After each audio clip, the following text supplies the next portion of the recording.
Nkuko mubizi hari intumwa zibanyi nkuru y'isi yose zero bagendera igihugu cacu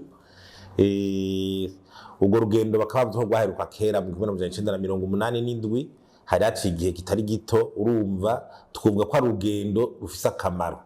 cyane mwishiramwe turongoye twagize umwihezo wabyo duha n'umuco w'abarundi kurwo rugendo na cyane ko twaronse n'akaryo ko kuganira n'izo ntumwa ubwa mbere ho ikintu cyadushimije nuko izo ntumwa zatubwiye uko uyu mwaka w'ibihumbi 2024 uhuriranye nuko ibanye nkuru y'isi yose igira itegure uwundi mugambi wo gufashanya no Burundi ku myaka 5 kuva mu 2024 gushika mu 2029 ico bita mu Gifaransa cadre partenariat pays nakaryo gahambaye kuko igihe ikigira nk'ico kibanki y'isi yose kiba kigira gatete dufashanye n'igihugu ku myaka 5 byari ibintu bihambaye tuba ariko biranahambaye kuko bihuriranye nuko wa mugambi w'imbona kazoza 2040 ushira 2060 waramaze gutegurwa ukemegwa ikaba ari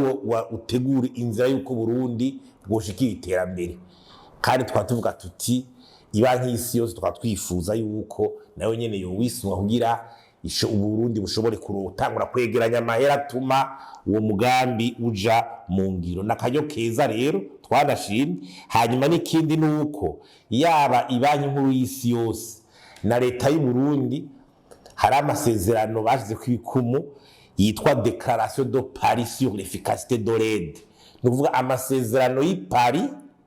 kugira imfashanyo zitangwa n'ibihugu n'ibindi bizihereza ibindi bihugu babikenye zigira akamaro nizo bizafashanya ziguma zitangwa abantu batabona ico ziriko zirakora harabaye nico bitano plan d'action d'Accra yindi nama ya cibere y'Accra muri Ghana muri iyo ntumbero nyene harigeze no kuba n'inama y'ibarura evaluation yabereye i Burundi mu gihugu ca Korea y'Epfo zose twarazikurikiranye iyi muri iyo declaration harimo ibintu bitanu bikuru nuko avuga ati harimo principe bita appropriation nuvuga ko igihugu kimwe igihugu runaka barakireka kigategura imigambi y'iterambere cyo kibona ko yo giteza imbere hama bafasha nabo bakaza bisunga iyo migambi hanyuma noneho agace bita gestion access sur les résultats kuvuga kura yuko iyo mfashanyo ivyo ngwa byose muri iyo mfashanyo igirira akamaro igihugu kironka n'abanyagihugu bacu urumva rero Burundi twarakoze ico cambere cyo gushiraho uwo mugambi iyo vision 2040 ubwa imbono kazoza 2040 igihugu gicigarurira 2060 igihugu giteye imbere twoshima rero uko umva ibanye muri yose vuga tuti amafaranga turayazanye kandi cyo twashimye nuko bavuga bati namwe bita appui budgetaire amashora kuza ashikira mu kiga ca leta ko nayo ari mu yateguwe kandi ayo yagira ingira kamaro mugabo nayo akabasaba nyene neza yuko ivyo kwitunganya no gutunganya iby'igihugu na cyane mu nzego babisa n'ivyateye imbere ariko rero twibaza ko leta nayo nyene yo kuri cigwa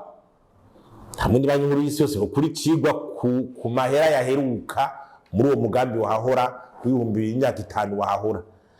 twageze ku mujyi mushikiranganje yasatavuga tuti hariho imigambi cegwa ifashwa niya nk'isi yose ugasanga amahera ntiyaheze ntiyasubima tugize imitubona twibaze rero ko ivyo byosezererwa Burundi kanatsinda ibanki y'isi yose irafise n'amanota ibihugu muco bita CPIA no kuvuga country policy institutional assessment no kuvuga kuraba inzego z'igihugu capacity ubushobozi bwazo intwari ibereye ubushobozi bw'inzego kuko ukugira ubushobozi bweme ufite amanota menshi niko baguhana amafaranga menshi amafaranga ari banki yose ratanga mugabo hari abaronka menshi kubera ingene bitunganya nico bituma rero natwe aho tuvuga tuti leta ufata ingamba zikomeye abarundi bazosure kumva amafaranga za ntakoreshwa abarundi basure kumva amafaranga ngo yasubiye inyuma canke ngo yabuze cyakora kandi tunayakenze ikindi nuko leta rero yihutira ku byo kwicana cyane ibi bijanye gukomeza inzego bifatana no byo gukomeza intwari ibereye kugwanya igiturire bigaragara gukomeza leadership cyo twokwita uburongozi bukomeye na competence abahinga bakora amaproje bashoboye coordonner ama reforme burya ibintu birandikwa mu bitabo mugabo udafise abantu bashobora kubishira mu ngiro bawunye bavyumva babizi ntibyigera bija mu ngiro utusanga abantu ibintu vyama mu nzira kandi uvuga ngo intumbero twifuza gushikira ni bimwe vya environnement des affaires vyose bigaheza bikagira duhiriwe tunahishije rero nuko tuvuga tuti muri ya mbonoka zoza hariho ico bita pilier inkingi bita engagement de l'État nukuvuga kwerekana ubushobozi leta ifise barabushizemo nabwo ubisomye harimo intwari ibereye kugwanya igiturire gukomeza uburongozi bwiza leadership ikomeye no guha ijambo abanyagihugu bita participation citoyenne kugira abanyagihugu basore kuza barasuzuma ivyo rero bizana nibyo bituma n'inzego zikomera inzego zikomera n'abanyagihugu bazikontrola bazibaza ivyo byose ni ibintu bikomeye cyane inzego zikontrola amatungo ya leta zigahabwa ikibanza kugira abone ati harya ahantu bajanye ifaranga vy'ukuri ribya kontrolwa kandi uwihenza akaryonona arabibazwa ni ivyo rero ni ibintu bikomeye cyane hanyuma twadusaba yuko Joana bija mu ngiro nenge vya environnement des affaires bakabifashamwo kugira abagwiza tunga ashobore kuzana imitari ivyo rero tuvuga vy'intwari ibereye niba nk'isi yose irashobora kubifashamo nico gituma tuvuga tuti leta yotegura umugambi usesuye stratégie nationale de bonne gouvernance pour lutter contre la corruption et de renforcement institutionnel no kuvuga umugambi usesuye wo gutsimbataza intwari ibereye urwanya igiturire gukomeza inzego ugaragara hamwe baravuze ati babaje n'abantu batari bake uwo mugambi rero bakawusabira n'amahera urawusabira amahera buga gutsimbataza intwari ibereye birasaba uburyo inzego kugira zigishwe bisaba uburyo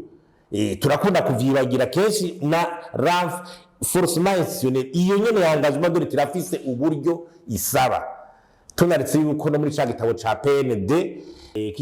cari kihari naco camaze kwinjizwa mu mugambi muri iyo ntumbero y'ibihumbi 2040 nukuvuga yuko naho nyene mu nkingi zirimo harimwo intwari ibereye gusubiza hamwe no gufashanya n'ibindi bihugu nibaze rero yuko ibyo bintu byokorerwa ikindi nuko twabonye hateguye igitabo ca stratégie de coopération naco nyene mu gikorera hanyuma mugabo bakacagura kigacika stratégie de mobilisation des ressources mu buryo bwisanzuye kurondera kugwiza abashobora gufasha igihugu Manye muri yose rero kugira icifashe nuko tunavuga yuko yofasha mu bijanye twaza ko yofasha mu bijanye n'ibikorwa remezo infrastructure kuko bisaba uburyo bwinshi kandi ubona n'ingene ama infrastructure mu Burundi usanga yifashe hanyuma rero bagasitwasaba yuko twanasaba yuko hoza harabibarura mu kuvuga evaluation y'ukuraba ingene ugufashanya kwibanki isi yose na leta nk'ibihugu cy'u Burundi ingene vyifashe ingene bishobora gutanga umusaruro kugira umurundi ahari abone igihindutse kuko umurundi akeneye kubona mu buzima bwa misi yose hari cyahindutse akabona ati jewe sindiko nasikijuragirika mu kuja kurondera igitoro nja hirya no hino sinkiburi vyangombwa vyankenegwa ibiciro by'ibidanza ariko birandubugana izifashanyo ziriko ziravugwa rero ibi bipapuro byo kubira ingene ziriko ziraca muri bebe wo biramurengera ntabimenya akeneye kubona ko hari amahinduka yabaye ndaronka amazi meza niyo resulta ndaronka amatara niyo resulta nca mu mabarabara meza niyo resulta ibifungwa birinjira mu gihugu amadovize yabone ivyo nivyo bizanira resulta umurundi kuko iyo bidakozwe aca mu mayo ati mbega zafasha zoza ariko zifasha iki nico gituma rero leta y'Uburundi yotegura iyo migambi kugira noneho natwe turaja muri vya bihugu bironka amahera menshi y'isi yose batavuga bati mu byo kuyatunganya ntimurashemera iwanyu bakora byose bikenegwa nkuko twabisavye murakoze